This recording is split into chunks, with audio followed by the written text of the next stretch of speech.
सरस्वती नमस्तुभ्यं वरदे कामरूपिणी विद्यारम्भं करिष्यामि सिद्धिर्भवतु मे सदा। कविं तत्त्वविदानन्दं देशिकं तत्त्वदर्शनं श्रोत्रियं ब्रह्मनिष्ठन्तं सद्गुरुं प्रणतोऽस्म्यहं सद्गुरुं प्रणतोऽस्म्यहम्। CVR ओम प्रेक्षकेभ्यः स्वागतम्।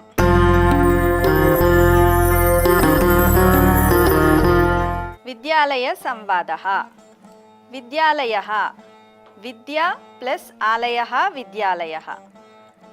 దీంట్లో ఆలయ శబ్దం అనేది ఉంది.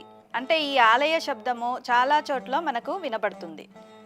వైద్యాలయః, శరణాలయః, దేవాలయః, ఇలా ఆలయ అంటే ఇక్కడ మనము ఆసమంతాత్ లయః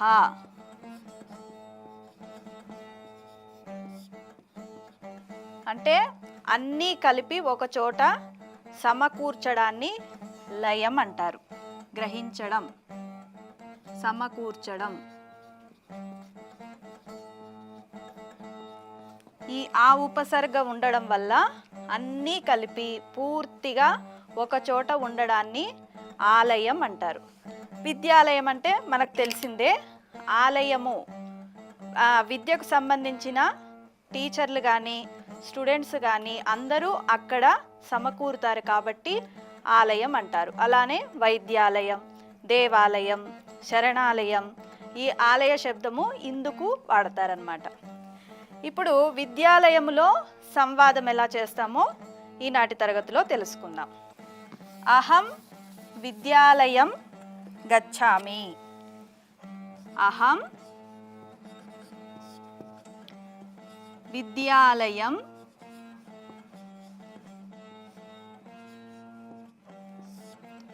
గచ్చామి.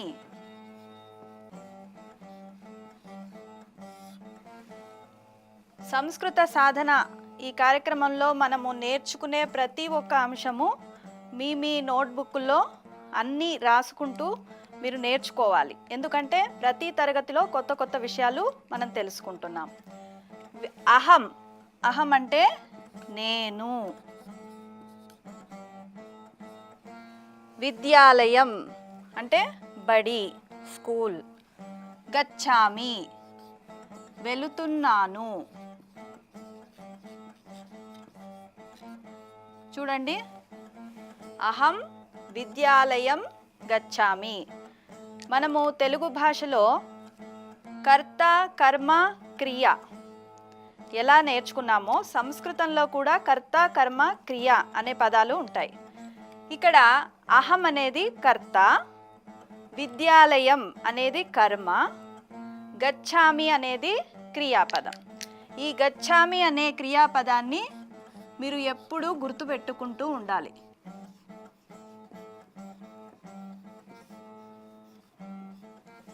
గచ్చామి అంటే వెళ్ళడం.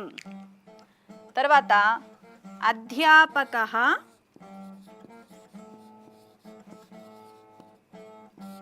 ఆగచ్చతి.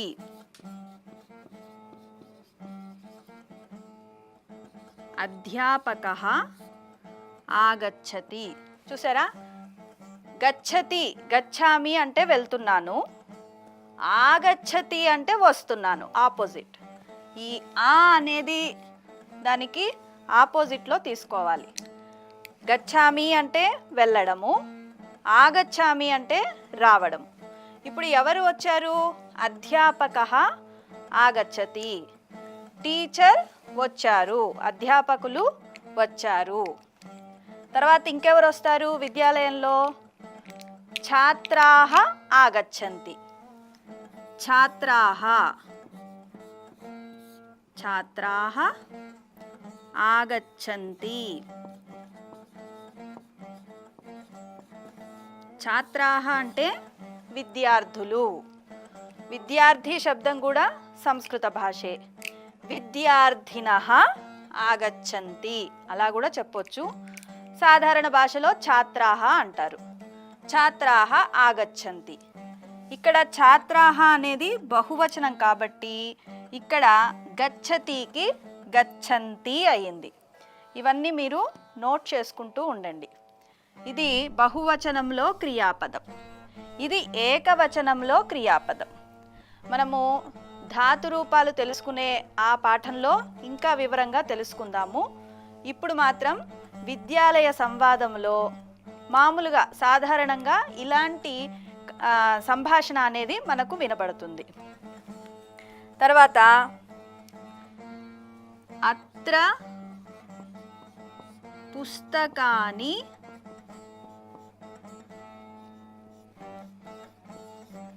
సంతి.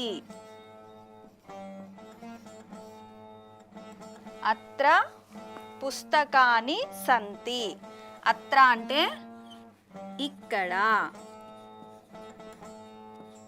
పుస్తకాని మీకు తెలిసిందే పుస్తకాలు, పుస్తకం, పుస్తకే, పుస్తకాని. పుస్తకాని అనేది బహువచనం, అంటే ఇక్కడ పుస్తకాలు, ఒక పుస్తకం కాదు అనేక పుస్తకాలు ఎక్కడున్నాయి, విద్యాలయాల్లో ఉంటాయి కదా, అందుకని అత్ర ఇక్కడ, పుస్తకాని చాలా పుస్తకాలు, సంతి, సంతి అంటే ఉన్నాయి. అదే ఒక్క పుస్తకం ఉందనుకోండి, అప్పుడు అత్ర పుస్తకం, పుస్తకం అస్తి. చూస్తున్నారా క్రియాపదాలు మీరు? ఏకవచనంలో అస్తి, ఒక్క పుస్తకం ఉంటే అస్తి, అనేక పుస్తకాలు ఉంటే సంతి, ఒక్క విద్యార్థి ఉంటే అస్తి, అనేక విద్యార్థులు ఉంటే సంతి. అలానే ఛాత్రాహ, ఛాత్రాహ అంటే బహువచనం, అనేక మంది విద్యార్థులు ఆగచ్చంతి వస్తున్నారు. అదే ఒక్క విద్యార్థి వస్తున్నాడు అనుకోండి, ఛాత్రః ఆగచ్చతి, ఆగచ్చతి, ఆగచ్చంతి, గచ్చతి, గచ్చంతి, అస్తి, సంతి. ఇలా ఏకవచనము బహువచనము మీరు ప్రాక్టీస్ చేయండి. తర్వాత ఈ ఏకవచనము బహువచనమే కాకుండా ద్వివచనం అనేది సంస్కృత భాషలో చాలా ప్రత్యేకమైనది. అది ముందు ముందు తరగతుల్లో నేర్చుకుందాము. ఇప్పుడు మాత్రం విద్యాలయ సంవాదంలో ఎలాంటి సంవాదం మనం చేస్తాము, టీచర్ వచ్చారు, పిల్లలు వచ్చారు, పుస్తకాలు అక్కడున్నాయి, కక్ష ప్రారంభమయ్యింది, ఇలాంటి సంవాదం అనేది మనం ఇప్పుడు నేర్చుకున్నాం.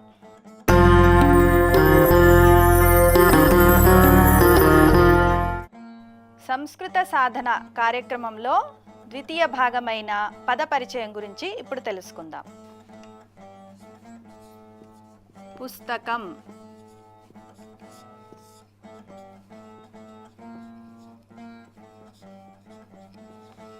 తర్వాత లేఖని,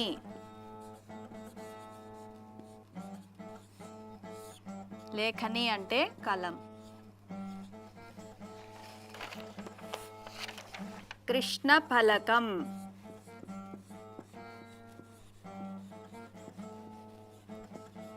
కృష్ణ ఫలకం అంటే బ్లాక్ బోర్డ్.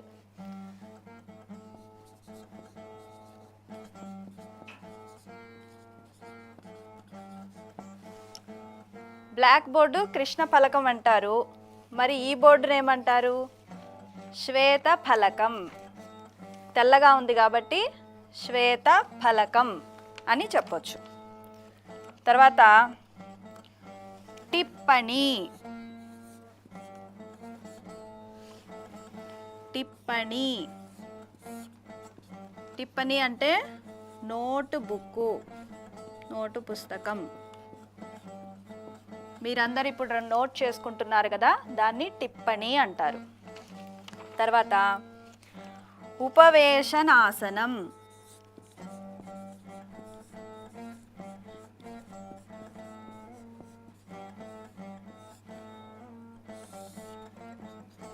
ఉపవేశన ఆసనం. ఉపవేశనం అంటే కూర్చోవడం, దానికి ఒక ఆసనం ఉంది, దాన్ని బెంచ్. బెంచ్ని ఉపవేశనాసనం. తర్వాత గణక యంత్రం. గణక యంత్రం మనమంతా ఇప్పుడు దేవనాగరి లిపిలోనే రాసుకుంటున్నాం. ఎందుకంటే మీరు కూడా కష్టమైన అదే అలవాటు చేసుకోండి. ఎందుకంటే దీనివల్ల ముందు ముందు మనకు జరిగే తరగతుల్లో ఆ లాభం ఏంటో తెలుస్తుంది. ప్రతిదీ తెలుగులో రాయడం వల్ల కొన్ని పదాలు అనేవి మిస్ అవుతుంటాయి. దీన్ని శిరోరేఖ అంటారు. ఈ శిరోరేఖ కింద పూర్తిగా ఒక పదం రావడం అనేది దేవనాగరి లిపిలోనే సాధ్యమవుతుంది. కాబట్టి మీకు కష్టమైన ఇలానే నోట్ చేసుకోండి. గణక యంత్రం. యంత్రం అంటే మిషన్, గణకం అంటే కౌంటింగ్, అంటే లెక్క పెట్టేదన్నమాట. క్యాలిక్యులేటర్. క్యాలిక్యులేటర్ తెలుగులో ఏమంటారు? క్యాలిక్యులేటర్. పత్రిక. ఈ పదాన్ని బాగా వింటారు మీరు. పత్రిక, వార్తాపత్రిక, మాసపత్రిక, వార్షిక పత్రిక. ఈ పత్రిక అనేది సంస్కృత పదమే. పత్రిక అంటే పత్రికనే, పేపర్. తర్వాత దండహ. దండహ. దండహ అంటే కర్ర.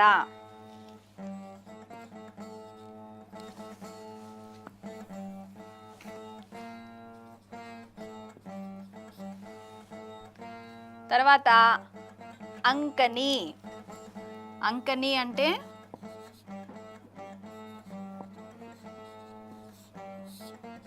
పెన్సిల్.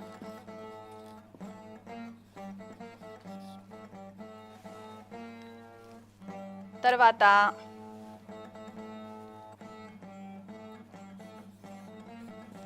క్రీడాంగణం.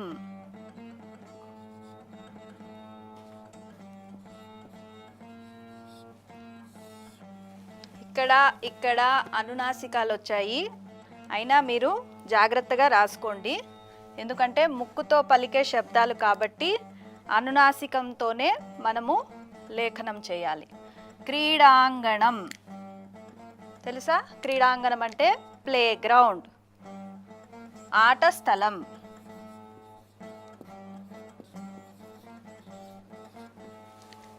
ఒకసారి అన్నీ చూసుకోండి.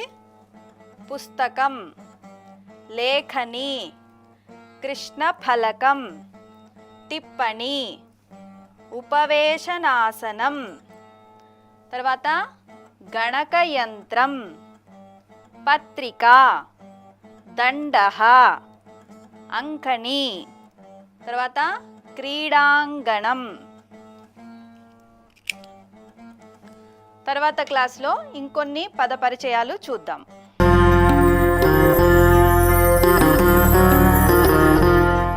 సంస్కృత సాధనాయాం తృతీయ భాగः సుభాషితం. అద్యతన సుభాషితం.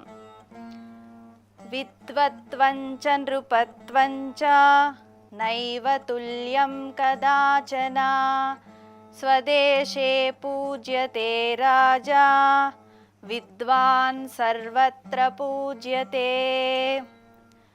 మళ్ళీ ఇంకోసారి చూద్దాం. విద్వత్వంచ నృపత్వంచ నైవ తుల్యం కదాచన స్వదేశే పూజ్యతే రాజా విద్వాన్ సర్వత్ర పూజ్యతే. దీని అర్థం ఇప్పుడు తెలుసుకుందాం. విద్వత్వంచ నృపత్వంచ నైవ తుల్యం కదాచన స్వదేశే పూజ్యతే రాజా విద్వాన్ సర్వత్ర పూజ్యతే. చూడండి, విద్వత్వం అంటే విద్య వల్ల మనకు ఒక జ్ఞానం ఏర్పడుతుంది. ఆ జ్ఞానాన్ని విద్వత్వం అంటారు. అంటే విద్వాంసులు, బాగా చదువుకున్న విద్వాంసులు అంటారు. విద్యని వాళ్ళు బాగా నేర్చుకున్నారు, జ్ఞానవంతులు అని అర్థం. విద్వత్వం అంటారు దాన్ని. నృపత్వం అంటే అధికారం. మనకు జరుగుతున్నాయి కదా ఎలక్షన్స్ జరిగినప్పుడు ఎమ్మెల్యేలు, ఎంపీలు, ముఖ్యమంత్రులు, తర్వాత ప్రధానమంత్రులు, ఇలా ఒక్కొక్క అధికారం అనేది వస్తుంది. దాన్ని నృపత్వం అని తీసుకోవాలి. ఈ నృపత్వం, విద్వత్వం ఈ రెండు కూడా నైవతుల్యం కదాచన. కదాచన అంటే ఎప్పటికీ కూడా ఈ చదువు ఈజ్ ఈక్వల్ టు అధికారం కాదు. అధికారం అనేది చాలా వేరు. చదువుకున్న తర్వాత మనకు వచ్చే ఆ జ్ఞానం అనేది జ్ఞానం అనేది చాలా విశేషణమైనది. ఈ రెండు కూడా తుల్యం, సమానం నా తుల్యం, సమానం కానే కావు. ఎందుకంటే మనకందరికీ అనుభవమే. చదువుకున్న వాళ్ళ కాన్ఫిడెన్స్ అంటే ఆత్మవిశ్వాసము చాలా ఎక్కువగా ఉంటుంది. అధికారంలో వచ్చిన వాడు 5 సంవత్సరాలు మాత్రమే ఆ అధికారం చూపిస్తాడు, ఆ తరువాత మళ్ళీ కింద పడిపోతాడు. అలా చదువుకున్న వాళ్ళల్లో డౌన్ఫాల్ అనేది ఉండదు, అంటే కిందకి వెళ్ళడం అనేది లేదు. అందుకనే విద్వత్వం, నృపత్వం ఈ రెండు కూడా కదాచన ఎప్పటికీ కూడా నా తుల్యం, సమానం కాదు. దానికి చక్కటి ఎగ్జాంపుల్ ఏం చెప్తున్నారంటే, స్వదేశే పూజ్యతే రాజా. రాజు అనేవాడు కేవలం అతను ఏ రాజ్యాన్ని పరిపాలిస్తున్నాడో ఆ రాజ్యం వరకే పూజింపబడతాడు.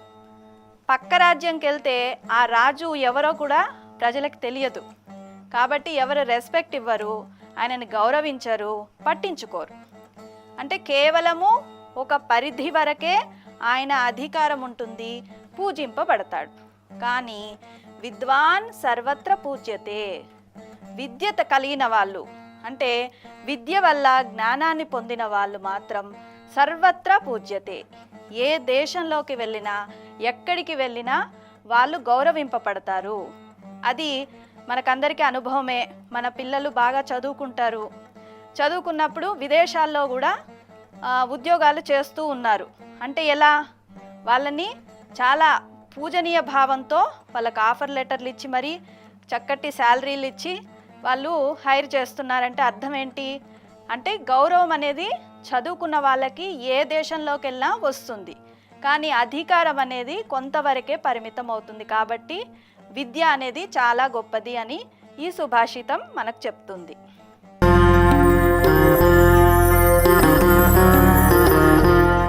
సంస్కృత సాధన కార్యక్రమంలో వాంగ్మయానికి స్వాగతం. ఈనాటి వాంగ్మయంలో బాల గంగాధర్ తిలక్ గురించి కొన్ని విషయాలు తెలుసుకుందాం.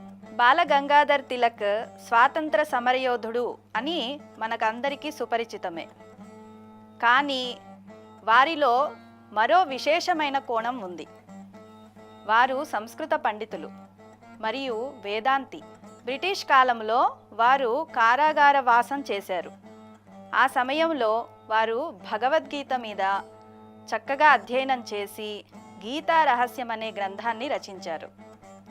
ఆ గీతా రహస్య గ్రంథాన్ని ఎంతోమంది అధ్యయనం చేసి కర్మయోగములో అనేక విషయాలను తెలుసుకొని తద్వారా స్వాతంత్ర ఉద్యమంలో పాల్గొన్నారు. అంతేకాకుండా ఆనాటి కాలంలో బ్రిటిష్ వాళ్ళకి వ్యతిరేకంగా ఉద్యమాలు నడుస్తున్న సమయంలో హిందువులందరినీ ఐక్యంగా ఉంచడానికి బాలగంగాధర్ తిలక్ గణేష ఉత్సవాలు అనేవి మనకు ప్రారంభం చేశారు. మొట్టమొదటిసారిగా మహారాష్ట్రలో మొదలుపెట్టిన అవి ఈనాటికి మన హైదరాబాదులో కూడా చక్కగా ఎంతో అంగరంగ వైభవంగా మనము జరుపుకుంటున్నాం. కాబట్టి బాలగంగాధర్ తిలక్ కేవలము ఒక స్వాతంత్ర సమరయోధుడే కాదు, అతను సంస్కృత జ్ఞాని, సంస్కృత పండితులు మరియు వేదాంతం తెలిసిన జ్ఞాని.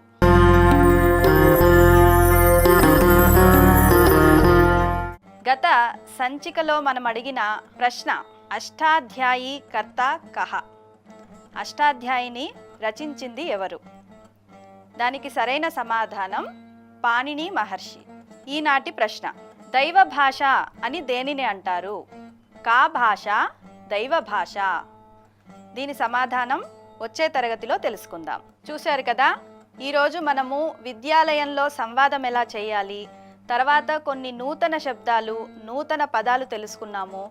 ఆ తరువాత ఒక చక్కటి సుభాషితము, తర్వాత బాల గంగాధర్ తిలక్ గారి గురించి కూడా తెలుసుకున్నాము. మరి ఒక తరగతిలో ఇంకొన్ని విషయాలు తెలుసుకుందాము. ధన్యవాదాలు.